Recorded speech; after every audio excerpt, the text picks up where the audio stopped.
santuario, el templo o el tabernáculo, como quieras llamarlos. Aquel día fue un día de fiesta espiritual.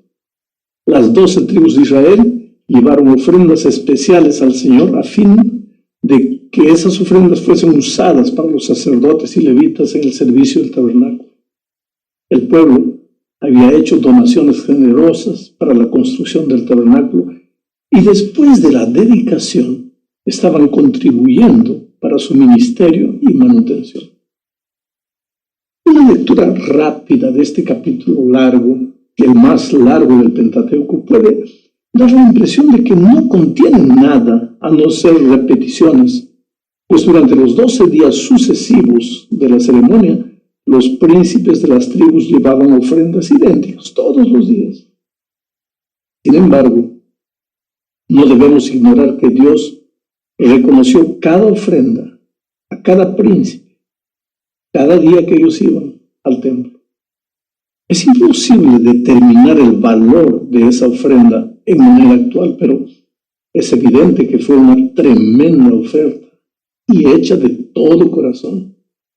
Sin duda, los 12 príncipes se reunieron, decidieron lo que iban a llevar y después dieron la oportunidad a su pueblo de contribuir para esa ofrenda voluntariamente. Esa ofrenda era al mismo tiempo cara y útil, demostrando una actitud generosa y práctica. Por ejemplo, los platos y vasijas de plata y los recipientes de oro eran necesarios para el ministerio del tabernáculo. Entonces era una ofrenda útil. El contenido también era necesario: harina, aceite, incienso. Con toda seguridad, los 21 animales que cada príncipe llevó, haciendo un total de 252 animales, representaban mucho dinero. Pero cuando tú reconoces que Dios es tu Dios, pues eres generoso. Ahora, el hecho de que Dios haya registrado el nombre de cada príncipe y de cada ofrenda manifiesta el interés personal de Dios en cada hijo suyo. Oh querido, la vida cristiana no es un asunto del colectivo, aunque no deja de haber colectividad, claro, pero la vida cristiana es un asunto personal.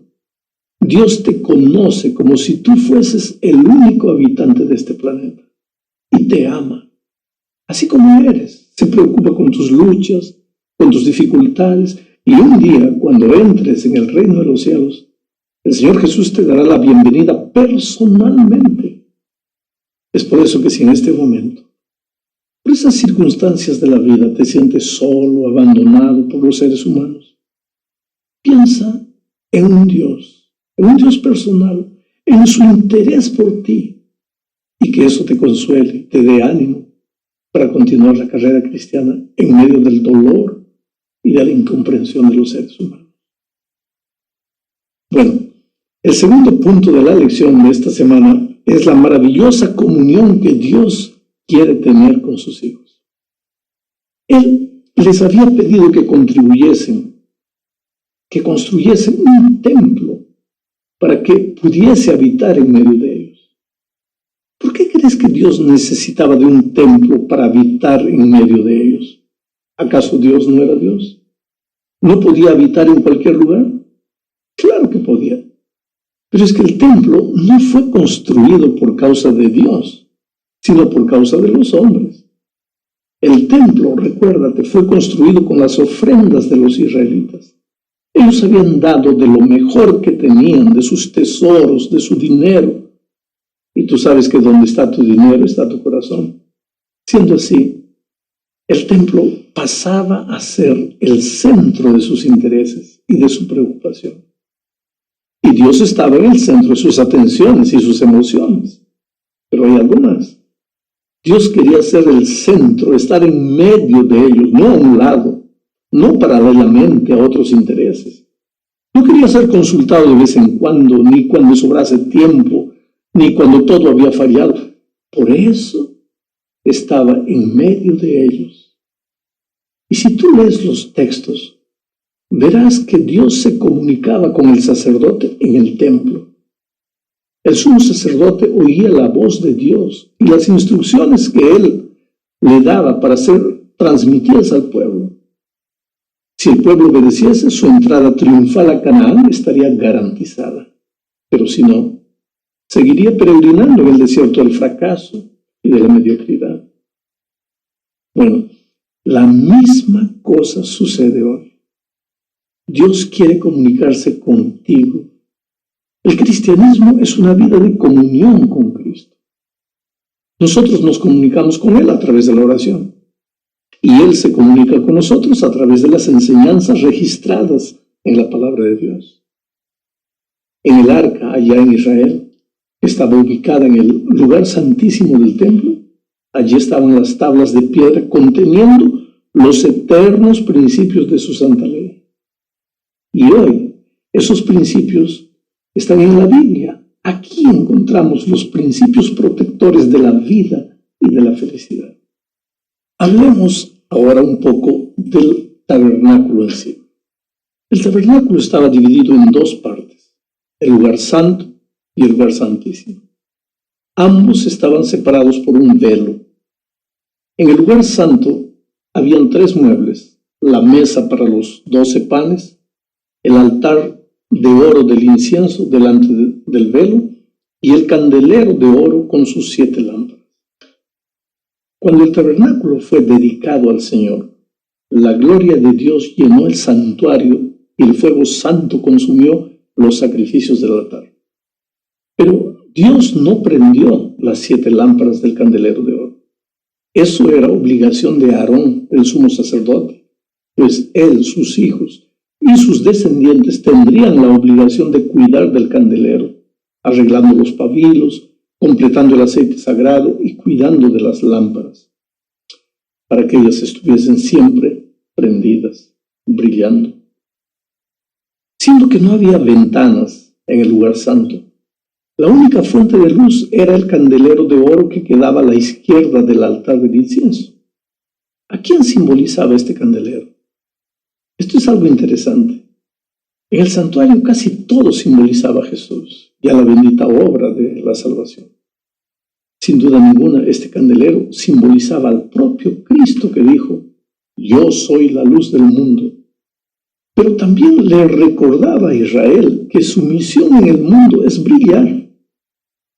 Es que, querido, no hay cómo decir que has sido salvado por Jesús si no estás comprometido con la misión de dar a conocer el Evangelio a los que todavía no lo conocen.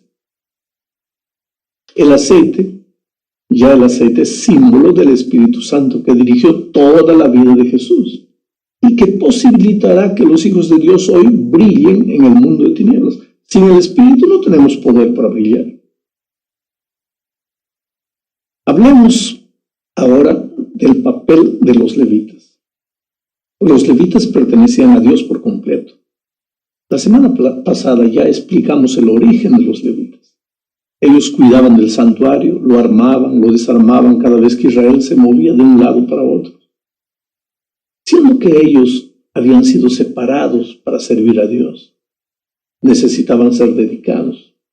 Entonces primero eran purificados con agua, pero al contrario de los sacerdotes, se les esparcía el agua encima de ellos y no se los lavaba completamente como a los sacerdotes. Es bien posible que Moisés y Aarón hubiesen rociado agua sobre 22,000 levitas al mismo tiempo. Para completar la purificación, los levitas deberían rasparse el cuerpo y lavar sus ropas. Una vez dedicados al servicio del Señor, ellos recibían las ropas especiales y no necesitaban más rasparse el cuerpo. Los levitas eran presentados a Dios como ofrenda viva, porque ocupaban el lugar de los primogénitos de Israel. Los príncipes de las tribus, representando a toda la nación, pusieron las manos sobre los levitas en un gesto de consagración, como si estuviesen diciendo: ustedes son nuestros sustitutos, sirviendo a Dios en nuestro lugar. Los levitas, por su vez, pusieron las manos sobre 2 novillos, uno como ofrenda por el pecado y otro como holocausto. Quiere decir, no bastaba que se purificasen por medio del lavado, también era necesario que hubiese purificación por la sangre. Ya el holocausto significaba la consagración total de los levitas al servicio de Dios. Bueno, una vez que estas ceremonias habían sido cumplidas, los levitas ya podían asistir a los sacerdotes en los servicios del templo. Números 4:3 afirma que ellos comenzaban a trabajar con 30 años de edad, pero Números 8:24 determina la edad de 25. Eso significa que probablemente los levitas pasaban por un periodo de aspirantes que duraba 5 años. Cuando los levitas completaban 50 años, eran liberados de las tareas más pesadas, pero todavía servían asistiendo a los sacerdotes cuando fuera necesario. Hay algo importante que debemos aprender de todo esto. En primer lugar, es Dios el que escoge, capacita y consagra a determinados hijos para el servicio del ministerio. Y nosotros debemos aceptar la voluntad de Dios. Los sacerdotes eran encargados del servicio del tabernáculo y los levitas eran apenas sus asistentes. Todo sacerdote debía ser de la familia de Aarón y ningún levita podía tomar el lugar de un sacerdote. Esta distinción no menospreciaba de forma alguna a los levitas, ni subestimaba la importancia de su trabajo. En los capítulos 16 y 17 de Números se relata el incidente de la intención de algunos levitas de usurpar el sacerdocio y se muestra la actitud severa de Dios contra eso. Oh, querido, es necesario entender esto.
Los sacerdotes no se sentían orgullosos por ser sacerdotes, ni los levitas humillados por no serlo. No puede haber competencia en el servicio de Dios, pues cada uno recibirá su galardón según su propio trabajo, según el servicio que prestó. El segundo principio es que aquellos que sirven deben antes de todo servir al Señor y después servir al pueblo de Dios. Los siervos de Dios deben ser sacrificios vivos. Servimos a Dios mientras servimos a su pueblo, pero nuestras órdenes deben venir del Señor. No importa la tarea que Dios nos da. Jamás debemos tomarla como una tarea de segunda mano, aunque nos parezca que es injusto. Hay que aceptar lo que viene de Dios y hay que hacer fielmente eso para Él. Finalmente, tanto los levitas cuanto los sacerdotes tenían la obligación de proteger el santuario de Dios de la presencia de intrusos. Los sacerdotes y levitas vivían acampados en vuelta del santuario y servían como una especie de muro protector contra aquellos que quisieran invadir el área santa. En los tiempos de hoy, también los pastores deben proteger al rebaño de Dios. Deben proteger la casa de Dios de los posibles enemigos. Hay mucha cosa dañina queriendo entrar a la iglesia. Y el ministerio tiene la misión de evitar que el mal contamine a la congregación de los hijos de Dios. Jamás un pastor puede querer ser el primero en defender asuntos polémicos que bajo el manto de modernidad intentan ingresar a las filas de la iglesia. El pastor es el último defensor, el último bastión.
El último muro final a ser derribado, el último defensor de los principios.